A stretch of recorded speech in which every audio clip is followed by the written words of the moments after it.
Una vez un joven periodista estaba reporteando a Teresa de Calcuta y le preguntaba sobre su vida cotidiana, cómo era, cómo hacía su servicio, etcétera. Entonces le preguntó, ¿y usted en la parte espiritual, digamos, qué es lo que hace? Dice. Bueno, dice ella, nosotros tenemos a primera hora del día, arrancamos con un momento de devoción a Dios, de estar en comunión más íntima con Él, de cargar las baterías para el resto del día y otras veces durante el día también. Entonces el muchacho le repregunta, sí, pero efectivamente, o sea, concretamente, ¿qué es lo que hacen? Y dice que la monja esta, que era peticita, levantó los ojos, lo miró con cara de pícara y le dijo, joven, usted no tiene idea de lo que estamos hablando, ¿no es cierto? La devoción, la comunión con Dios y la expresión de esa comunión con Dios. Aún puede haber expresiones religiosas que en vez de expresar la comunión íntima con Dios, expresan una formalidad que nos mantiene a raya de Dios para que no se meta mucho en nuestras vidas. Es bastante común. Una joven, perdón, en la iglesia de Rosario, donde era pastor mi papá, compró un libro muy lindo que hubo varios años atrás, que se llamaba Se te cae la hoja de higuera. El título era muy sugestivo y lo que decía era, ¿qué hizo Adán y Eva? ¿Qué hicieron Adán y Eva cuando pecaron? Se hicieron unos tejidos de hojas de higuera para que Dios no los vea desnudos. Y él dice, ese símbolo tan fuerte de que apenas que pecamos nos hacemos una protección visual, digamos, es el mecanismo que usamos hasta ahora, levantar barreras en la presencia de Dios. Y entonces esa chica se lo regaló a un compañero de trabajo, que ella le había hablado de Dios, etcétera. Bueno, ella le regaló el libro con la idea de que él iba a profundizar un poquito esa parte espiritual de su vida. Pasó un tiempo y el muchacho no le decía nada.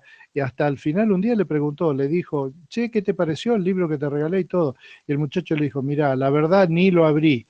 Semejante título degenerado que me mandaste, la verdad me sorprendió de vos, dice. Él vio la imagen esa, se te cae el ajo de higuera y pensó que era un libro asqueroso, pornográfico, algo, no sé, y ni siquiera lo abrió. Qué casualidad, qué cosa, cómo uno interpreta y las interpretaciones nos llevan lejos a veces de las cosas en sí.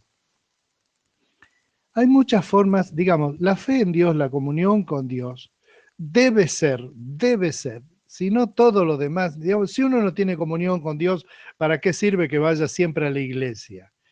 La comunión con Dios debe ser una relación, una común unión con Dios, directa, personal, sin mucho hoja de higuera en el medio. Directa, tiene que haber una comunión permanente directa con Dios.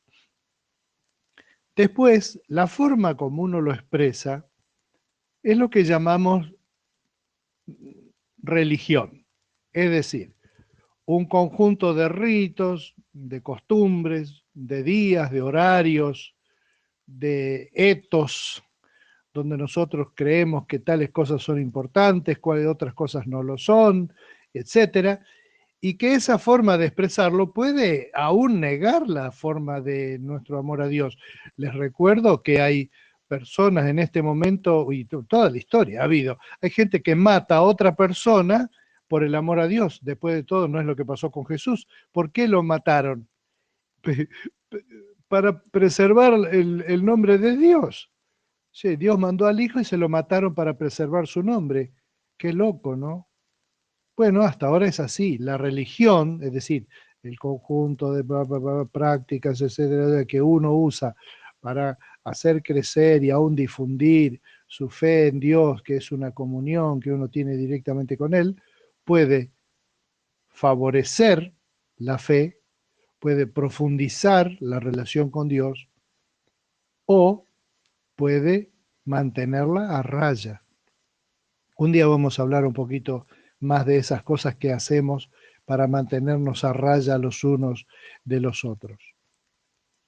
Hay un texto muy lindo del sucesor de Moisés, que fue Josué, cuando él estaba por entregar el mando del pueblo de Israel, la conducción, como dicen los gremialistas, y él juntó al pueblo y para despedirse, porque él vio que ya le quedaba poco tiempo, dijo así: por lo tanto, teme al Señor y sírvelo con todo el corazón. Echa fuera para siempre los ídolos que tus antepasados adoraron cuando vivían del otro lado del río Éufrates y en Egipto. Sirve solo al Señor. Pero si te niegas a servir al Señor, elige hoy mismo a quién servirás. ¿Acaso optarás por los dioses que tus antepasados sirvieron del otro lado del Éufrates? ¿O preferirás a los dioses de los amorreos en cuya tierra ahora vives? Pero en cuanto a mí, a mi familia, nosotros serviremos al Señor. ¿Cómo eran los dioses estos que menciona del otro lado del Éufrates? Son la religión de Egipto. De esa sabemos mucho, porque casi todo lo que podemos recordar del Egipto antiguo está referido a esa religión o a ese conjunto de creencias, más específicamente, que había en Egipto. Grandes templos enchapados en oro, una estructura de servicio, de culto muy elaborada, pero sumamente elaborada, un conjunto de creencias muy vistosas, reuniones multitudinarias, fenómenos espectaculares. Esa era la religión de Egipto. Y Josué, con mucha sabiduría, ahí en el medio del desierto, les dice: si ustedes quieren volverse a eso, después de todo hubo un par de escarceos en el desierto donde el pueblo hebreo naciente tenía ganas de volver otra vez a eso.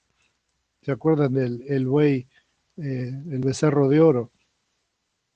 Pero, ¿y cuál es la alternativa a eso? ¿Cuál es otra forma de ver? Bueno, la religión que nosotros llamamos los cultos populares. No quiero mencionar ninguno, no quiero ofender a nadie, pero es la verdad. Es lo que dice acá. Se refiere a los dioses de los amorreos en la tierra de los cuales viven. Es decir, esa religión con poca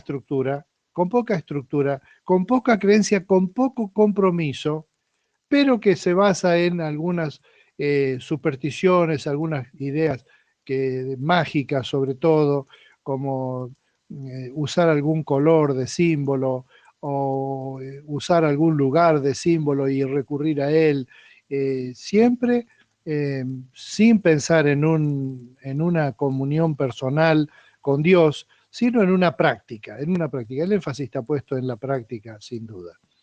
Y entonces es interesante que Josué, claramente en este pedazo, en este párrafo que leímos, tiene idea de que hay dos tipos de religión, por lo menos, tres en realidad.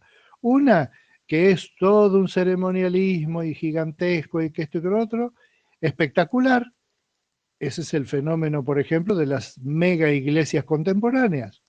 Ni más ni menos que eso.